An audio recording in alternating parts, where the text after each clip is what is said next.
तारीख 14 अगस्त 1931, इतिहास की दो महान हस्तियों के मिलन का दिन। एक ओर थे मोहनदास करमचंद गांधी यानी महात्मा गांधी और दूसरी तरफ थे डॉक्टर भीमराव आम्बेडकर। इन दोनों के बीच थी चिंता और अविश्वास की चौड़ी खाई। यह मुलाकात साइमन कमीशन की भारत यात्रा के दरमियान हो रही थी। इसका मकसद था दलितों के मुद्दे पर उभरे आपसी मतभेदों को दूर करना। इस मुलाकात के दौरान गांधी का लहजा नर्म था, हमेशा की तरह, लेकिन आवाज में जानी पहचानी दृढ़ता थी। उन्होंने आम्बेडकर से पूछा, मैं अछूत माने जाने वाले लोगों की समस्याओं के बारे में तब से सोच रहा हूं, जब आप पैदा भी नहीं हुए थे। ऐसे में मुझे बड़ा अचरज होता है कि आप मुझे उस तबके का हितैषी नहीं मानते। गांधी उस वक्त तक भारतीय जनमानस का केंद्र बिंदु बन चुके थे। उनकी प्रतिष्ठा अपार थी। उनकी एक आवाज पर लाखों लोग खींचे आते थे। लेकिन गांधी की शख्सियत का आम्बेडकर पर कोई असर नहीं हुआ। उन्होंने गांधी के सवाल का एकदम तीखा जवाब दिया। आम्बेडकर ने कहा, अगर आप अछूतों के खैरख्वाह होते तो कांग्रेस का सदस्य बनने के लिए खादी पहनने के बजाय छुआछूत खत्म करने को पहली शर्त बनाते। आम्बेडकर ने गांधी को जो जवाब दिया वह उनकी शख्सियत को समझने का सूत्र है। उनके जवाब से साफ जाहिर होता है कि आजादी का ख्याल उनके मन में दूर दूर तक नहीं था। जब पूरा मुल्क आजादी के लिए अपना खून पसीना एक कर रहा था, उस वक्त आम्बेडकर कुछ और ही सोच रहे थे। वह उस वक्त अंग्रेजों के साथ खड़े थे, छिपे तौर पर नहीं, खुलकर। मशहूर पत्रकार अरुण शौरी अपनी चर्चित किताब वर्शिपिंग फॉल्स गॉड्स में आम्बेडकर की जिंदगी के ऐसे पहलुओं पर रोशनी डालते हैं जिन पर इतिहास की कम ही नजर गई है। इसमें कोई शक नहीं कि संविधान सभा की प्रारूप समिति के अध्यक्ष होने के नाते संविधान को अंतिम रूप देने में आम्बेडकर का अहम योगदान है। लेकिन यह भी सच है कि आम्बेडकर ने कभी आजादी की लड़ाई में हिस्सा नहीं लिया। शौरी अपनी किताब में इसी बिंदु पर ज्यादा रोशनी डालते हैं। वर्शिपिंग फॉल्स गॉड्स के मुताबिक आम्बेडकर की नजर में स्वतंत्रता आंदोलन ब्रिटिश गुलामी से मुक्ति का संघर्ष नहीं था। वह इसे हिंदुओं और मुस्लिमों का आपसी सत्ता संघर्ष मानते थे। उन्होंने संविधान सभा का सदस्य रहते हुए साल 1946 में यह बात खुलकर कही थी।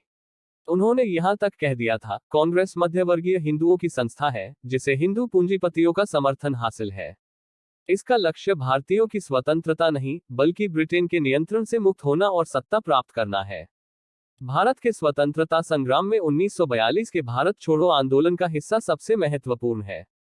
इसी आंदोलन के बाद ब्रिटिश हुकूमत को लगने लगा था कि अब भारत को आजाद कर देना चाहिए।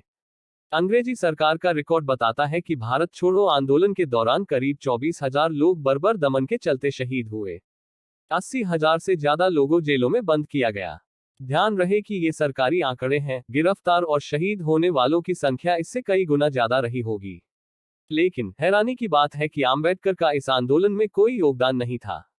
जब देश के नौजवानों से लेकर बुजुर्ग और बच्चे तक भारत छोड़ो आंदोलन का हिस्सा बन रहे थे, उस वक्त आम्बेडकर वायसराय की काउंसिल के सदस्य थे। आज की भाषा में कहें तो ब्रिटिश हुकूमत में कैबिनेट मिनिस्टर थे आम्बेडकर। उस सरकार के मंत्री जो अहिंसक आंदोलनकारियों पर बेरहमी से लाठियां और गोलियां बरसा रही थी। असल में आम्बेडकर इस आंदोलन के दशकों पहले से अंग्रेजों के साथ मिलकर काम कर रहे थे। आम्बेडकर ने साइमन कमीशन के सामने दलितों के लिए अलग निर्वाचन व्यवस्था की मांग भी की। ब्रिटिश हुकूमत ने अगस्त 1932 में उनकी मांग को स्वीकार कर लिया और दलित समुदाय को 2 वोट देने का अधिकार दे दिया। लेकिन महात्मा गांधी ने इसका कड़ा विरोध किया। उनका मानना था कि ब्रिटिश सरकार इस तरह की व्यवस्था से हिंदू समुदाय को बांटना चाहती है ताकि वह जन आंदोलन को कमजोर कर सके। उस वक्त गांधी दांडी यात्रा के चलते गिरफ्तार थे और पुणे के यरवदा जेल में बंद थे। उन्होंने जेल में ही दलितों के लिए अलग निर्वाचन मंडल के विरोध में आमरण अनशन किया। आखिर में गांधी की लोकप्रियता के आगे आम्बेडकर को झुकना पड़ा। उन्होंने सितंबर 1932 में गांधी के साथ समझौता किया, जिसे पूना पैक्ट के नाम से जाना जाता है। मौजूदा भीम मीम यानी दलित मुस्लिम गठजोड़ की खूब बात होती है। इसके जरिए यह संदेश देने की कोशिश होती है कि आम्बेडकर को मुस्लिमों से भी हमदर्दी थी। लेकिन हकीकत इससे ठीक उलट है। उनका मानना था कि मुस्लिम देश से ज्यादा अपने मजहब के प्रति वफादार होते हैं। पाकिस्तान का विचार मशहूर शायर अल्लामा इकबाल यानी मोहम्मद इकबाल ने दिया, लेकिन उसे सैद्धांतिक आधार देने वाले आम्बेडकर ही थे। उन्होंने अपनी किताब थॉट्स ऑन पाकिस्तान में तार्किक ढंग से लिखा है कि पाकिस्तान का गठन क्यों जरूरी है। इसी किताब के आधार पर राष्ट्रवादी विचारधारा के लोग अक्सर आम्बेडकर पर निशाना साधते रहे हैं। आम्बेडकर भारत के लोकतंत्र का आधार माने जाने वाले संविधान के निर्माता थे।